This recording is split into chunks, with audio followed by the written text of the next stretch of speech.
गरीबदास जी ने फिर इन नकली संतों के बारे में क्या बताया है। कंठी माला सुमरनी ये सभी सिलसिला मेटे, कन फूका गुरुआ मिले है जो जम मारी फेंटे।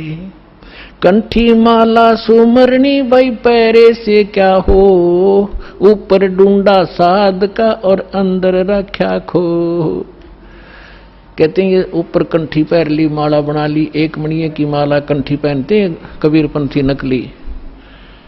एक तुलसी की लकड़ी का एक मनिया बना कर एक जनेऊ से में बांध देते हैं, और यहाँ जो भगत आते हैं उनको हम कहते हैं कि ये कंठी माला नहीं चलेगी, इसने उतार दो। तो वो दृढ़ हो जाते हैं, इसने नहीं उतारे, ये तो हमारा जन्म सिद्ध अधिकार है। अब परमात्मा क्या कह रहे हैं, कंठी माला सुमरनी ये सभी सिलसिला मेटे, इसने सब छोड़ छाड़ दो, इन तो पार हो गए।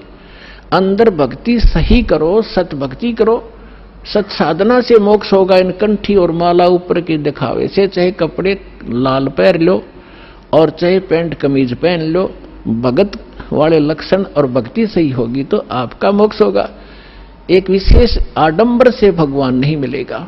तो यहां कह रहे हैं कि कंठी माला सुमरणी ये पैरे ते क्या हो, ऊपर तो दिखा भगत और अंदर रख्या खो, न साधना ठीक न ज्ञान सही।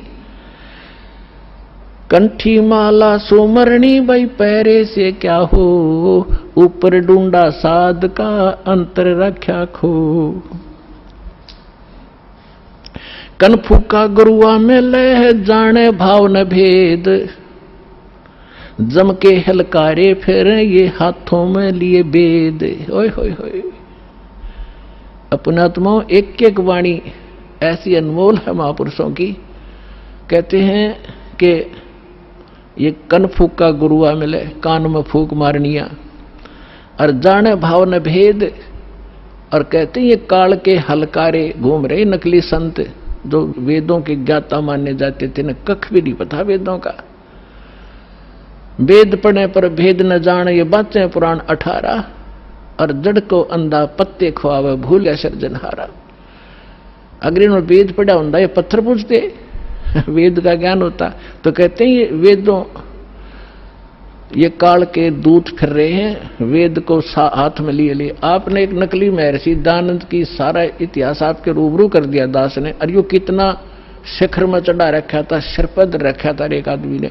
ऐसा महर्षि नहीं, इस जैसा वेदों का ज्ञाता नहीं। तो ऐसे कहते हैं ये काल के दूत थे, वेदों का नाम ले ज्ञान सारा उल्टा ठोक रखा। तो यहां उसी को प्रमाणित कर रहे हैं कि जम के हिलकारे फिरे ये हाथों में लिए वेद। जहां भी आप महर्षि दानंद की फोटो देखोगे, वेद पहले दर रखे, उसमें चारों दणी संठे काले रखा था, लिखे लिखाए भी सना हो जैसे, और कक का पता नहीं उस आदमी ने।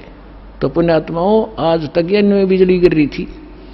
हम इनको महर्षि माने थे, ये थे कौन बालका जैसे ज्ञान के भी। इनका सत्यार प्रकाश आपके दास ने आपके रूबरू किया, जिसको हम सर्वधार्य मान्या करते, और उसमें इतना डंगा बकवाद भर रखी जो एक आम आदमी भी ना लिखे ऐसी बात, तो मूर्ख भी जो उसने लिख रखी। कहते सूर्य पे ऐसे व्यक्ति रहते हैं जैसे यहाँ पर हैं, सारे बाग बगीचे हैं, सारे पदार्थ हैं। बता, वो एक इंसान भी था और मैं ऋषि की पदवी पाएगी।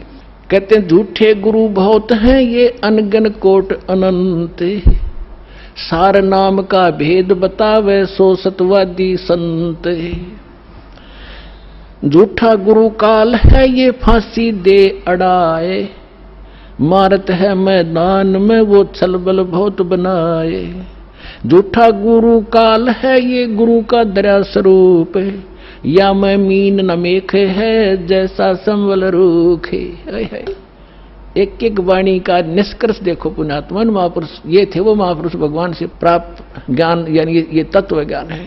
कहते हैं झूठा गुरु काल है और गुरु का दया स्वरूप, और या मैं मीन न मेख है जैसे संभल रूख। अब जैसे एक संभल का पेड़ होता है, संभल, और संभल के पेड़ पे ये तोता जो होता है, तोता ये वृक्षों को सिलेक्ट कर लेते हैं कि ये वृक्ष देखते रहते हैं, ताक में रहते हैं कि ये पौधा उगा है, ये पेड़ बनेगा। और फिर इसके फल खाऊंगा।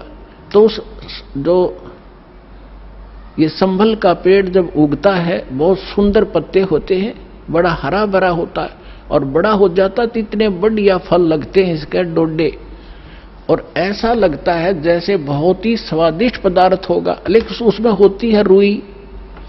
अब वो तोता ये देखता है कि ये फल पक गया, 12 वर्ष इंतजार किया कि फल खाऊंगा, इस फल यहाँ ये पेड़ घने हो गए वृक्ष इसके संभल के, और जब वो परिपक्व होते हैं जिस उद्देश्य से वो चोंच मारता है उसमें वो पदार्थ ना हो करके रुई उसके मुंह में फंस जाती है, उसने जान बचानी मुश्किल हो जाती है तोते ने।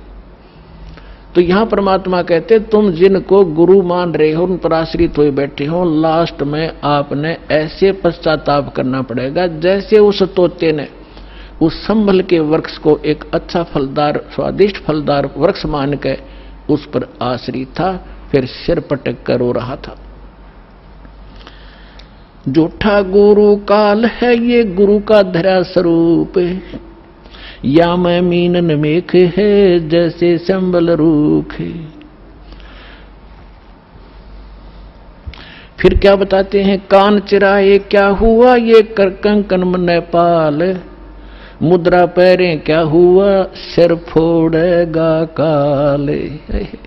कहते हैं कान चिरानते, कान में मुद्रा पहनते और 36 आडंबर करने से परमात्मा नहीं मिलेगा, और यम के दूत लठ मारेंगे तुम्हें तुम्हारे गिर के। कहते चुंडित मुंडित पकड़ लिए इनसे जम किंकर ना डरता।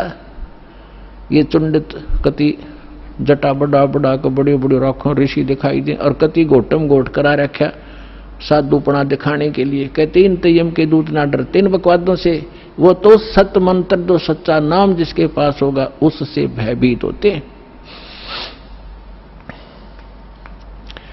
फिर क्या बताते, मौन रहा तो क्या हुआ ये बोले से नो भेवे, मौनी वक्ता एक है ना पर से जल देवे।